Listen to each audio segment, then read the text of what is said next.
सतयुग में आदमी कितने हाथ का होता था? 16 हाथ का। फिर आया त्रेता युग। त्रेता युग में इंसान 12 हाथ का होता था। कितने हाथ का? 12 हाथ का। और फिर आया द्वापर युग। द्वापर युग में आदमी 8 हाथ का होता था। और अब चल रहा है कलयुग। और कलयुग में आदमी केवल 3.5 हाथ का है। विश्वास ना हो तो घर पे जाकर के अपने आप को नाप लेना। लेकिन ऐसा नहीं है कि कोई लंबा इंसान देख लो और उससे कहो भैया नापियो, तो 2 ही हाथ के निकलो। किसी और के हाथ से नहीं, अपने हाथ से खुद को नापना। केवल 3.5 हाथ के निकलोगे।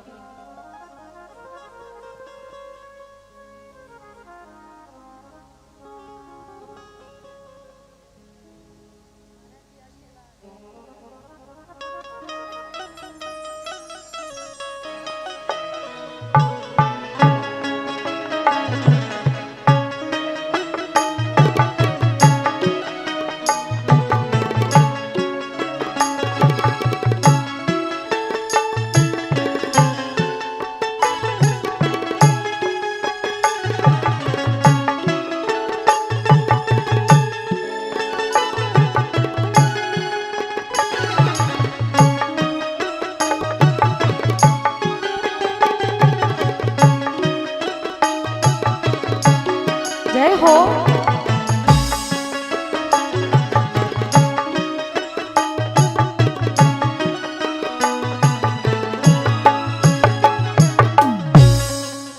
बोलिए संत भगवान की जय। आज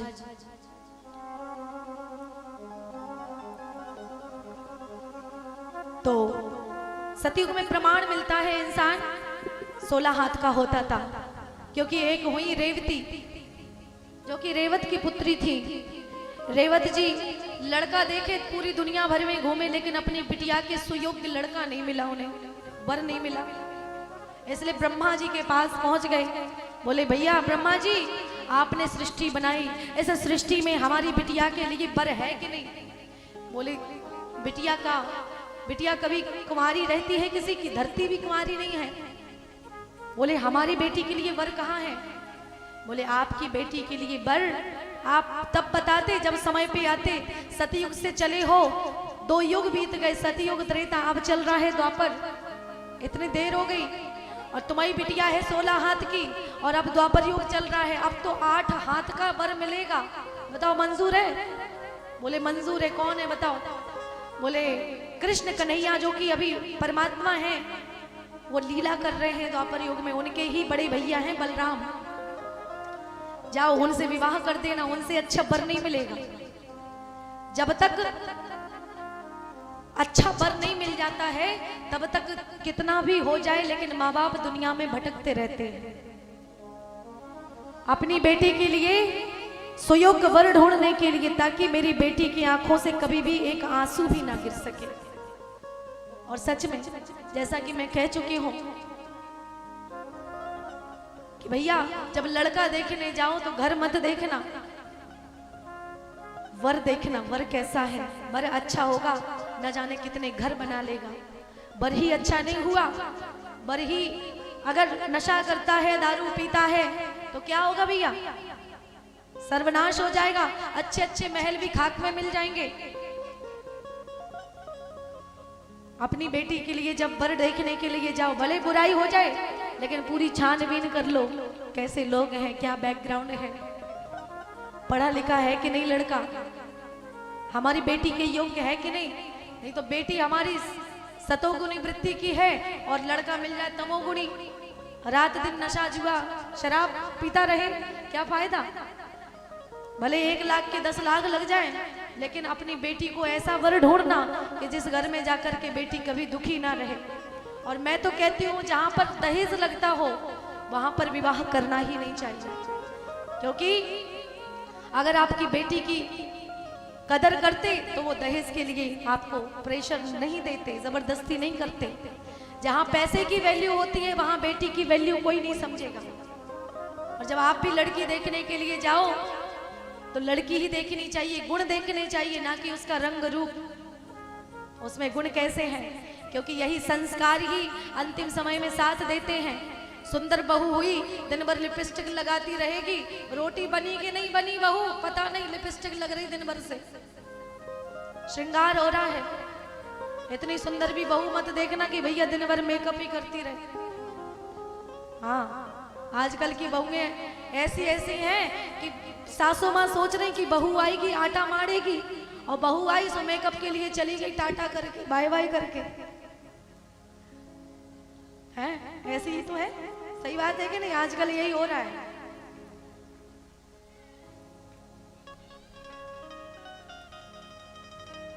तो भैया अगर बहू अच्छी होगी, उसके गुण संस्कार अच्छे होंगे, बुढ़ापे में 4 रोटियां भी मिल जाएंगी। और आप संस्कार अगर नहीं देखोगे, केवल शक्ल देखोगे, तो हो सकता है शक्ल अच्छी हो लेकिन गुण अच्छे ना हो। गुण जरूर देखने चाहिए, शक्ल पे जाओ या ना जाओ, गुणों पर जरूर जाना चाहिए, ऐसा शास्त्र कहते हैं। जो वर घर कुल, पहले घर नहीं कहा, पहले कहा वर, जो वर घर कुल होय अनूपा, सुता विवाह कीजे अनुरूपा।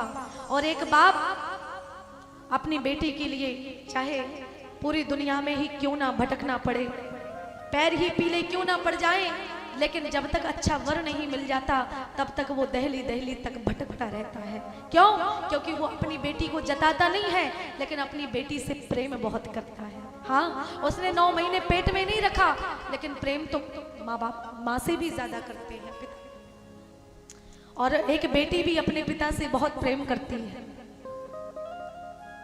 जितना बेटा प्रेम नहीं करेगा उतना बेटी प्रेम करेगी आपको, माँ बाप को। क्योंकि कभी भी कोई बेटे ने नहीं कहा होगा कि पिताजी आपके कपड़े मैले हो गए हैं, शर्ट ज्यादा गंदी हो गई है, उतारो हम धुल देंगे। कोई बेटा नहीं मिलेगा। लेकिन बेटी ध्यान रखती है पिताजी ने क्या पहना है क्या नहीं पहना, गंदे हैं कि अच्छे हैं कपड़े। मैले होंगे तो कहेगी पिताजी कपड़े निकाल दीजिए हम धुल देंगे। दिन भर मेहनत करके मजदूरी करके आओगे, संध्या के समय में रात्रि को बेटे से कहोगे बेटा 1 गिलास पानी तो लाओ, बेटा आलस में आ जाएगा और कहेगा पिताजी देख नहीं रहे हो, हम क्रिकेट देख रहे, हमारी एक बॉल मिस हो जाएगी, हम नहीं लाएंगे, आप दीदी को बोल दो। और दीदी को सुनाई भी नहीं दिया, दीदी को जैसे ही सुनाई दिया पिताजी की आवाज, तुरंत लोटा भर के आ गई, बिटिया पिताजी थक गए होंगे पहले पानी पियो। बेटे से कहने के बाद भी आलस कर रहा है और बेटी के कान में भनक पड़ी। बस आपको एक दृष्टांत सुनाएं कि बेटी बच्चों से, लड़कों से भी ज्यादा प्रेम करती है। एक बेटी थी और उसके 4 भाई थे। उसके पिता की मृत्यु हो गई, पिता की मौत हो गई, और जब 4 लोग विमान में ले जाने लगे उस मृत व्यक्ति को, एक व्यक्ति आया और जो विमान ले जा रहे थे, अर्थी ले जा रहे थे, आज उनके पैर पकड़ लिए, नहीं नहीं नहीं, विमान आगे नहीं बढ़ने देंगे। बोले क्यों? क्यों नहीं बढ़ने दोगे? बोले भैया इसलिए नहीं बढ़ने देंगे क्योंकि ये जो व्यक्ति मरा हुआ लेटा है ना, ये व्यक्ति जो मरा लेटा है, इसने मेरे 10 लाख रुपए ले रखे थे। जैसे इतना कहा, भैया आज विमान को नीचे रख दिया। 4 पुत्र थे, 4 बेटे थे, सब लोग पीछे हट गए। ये जानो और तुम जानो, ये मर गए, ये चले गए, हम नहीं देने वाले 15 लाख रुपए। ये बात धीरे धीरे जब घर की बेटी को पता चली, जिसे बताया नहीं गया था कि तुम्हारे पिता की मृत्यु हो गई है, अपने लोगों को बताया नहीं जाता क्योंकि ज्यादा दुखी होने के कारण कहीं अटैक ना आ जाए।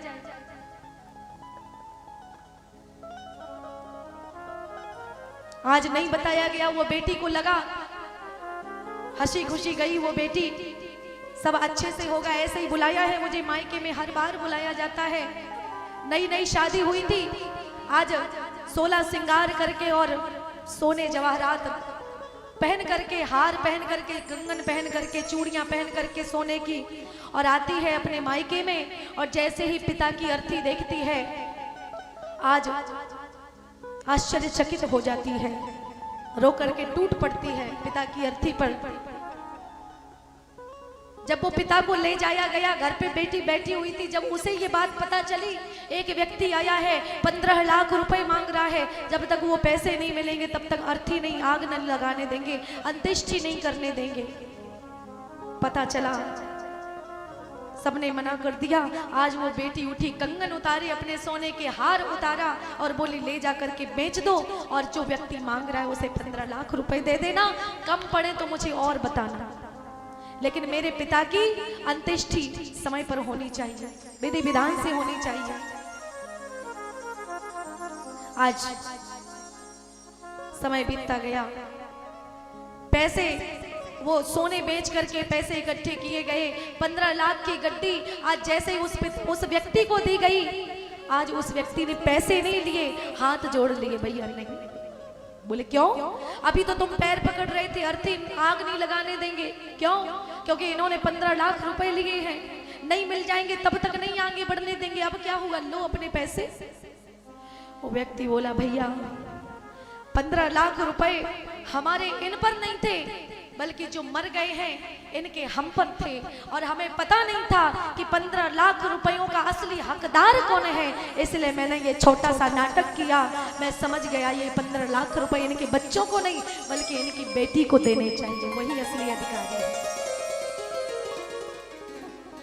15 लाख रुपए निकाले और निकाल करके आज थमा दिया, ये लीजिए, ये तो चले गए, इनकी बेटी को दे देना मेरी ओर से। धन्य है वो बेटी, धन्य है वो पिता जिसकी ऐसी बेटियां होती हैं, जो जिनका माँ बाप का नाम, खुद का तो नाम रोशन करती ही हैं, लेकिन अपने माँ बाप का भी नाम रोशन करती हैं। आज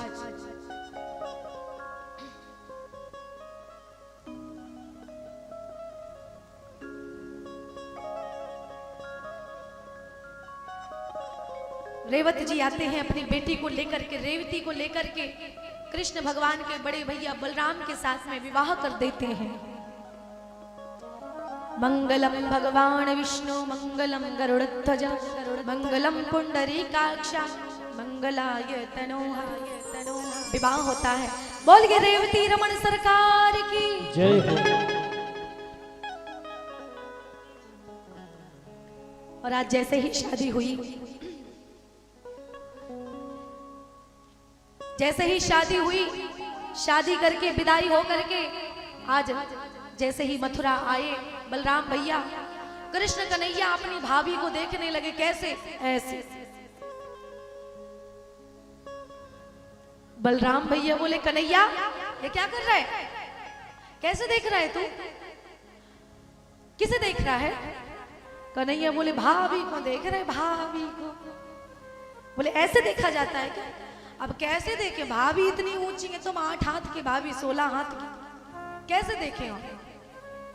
कन्हैया बोले और जो बताओ भैया। हाँ ये दरवाजे से निकल जाएंगे भाभी के, जाए तोड़ुआ में फड़ुआ में, थोड़ा छांटना तो नहीं पड़ेगा, तोड़ना तो पड़ेगा नहीं। भगवान बलराम भैया को आई गुस्सा। बोले अच्छा तू मजाक उड़ा रहा है, मेरी पत्नी बड़ी है, मैं छोटा हूं, तू मजाक उड़ा रहा है। बलराम भैया ने हल उठाया, लोहे का हल उठा करके अपनी पत्नी के ऊपर पटक दिया 3 बार, रेवती के ऊपर। सो बिल्कुल बराबरी की हो गई। बलराम भैया बोले अब ठीक है? बोले अब बिल्कुल ठीक है, इक्वल, बिल्कुल समान। कुछ लोग सोच रहे होंगे अच्छा हल पटक के वजह से बराबरी की हो जाती तो हम जाएंगे और हमारी यूं थोड़ी सी ऊंची है हमसे। कुछ लोग सोच रहे होंगे कई पत्नियां पति से थोड़ी बहुत ऊंची होती, बल्कि ऐसा होता नहीं है। लेकिन कुछ लोग सोच रहे हो कि हम में भी अंतर है, घर पे जाकर के हल पटक देंगे बराबर हो जाएंगे। नहीं, ये सतयुग की बातें हैं, द्वापर की बातें हैं। शक्तियां होती थी तब, अब भी होती है, लेकिन सिद्ध करनी पड़ती है।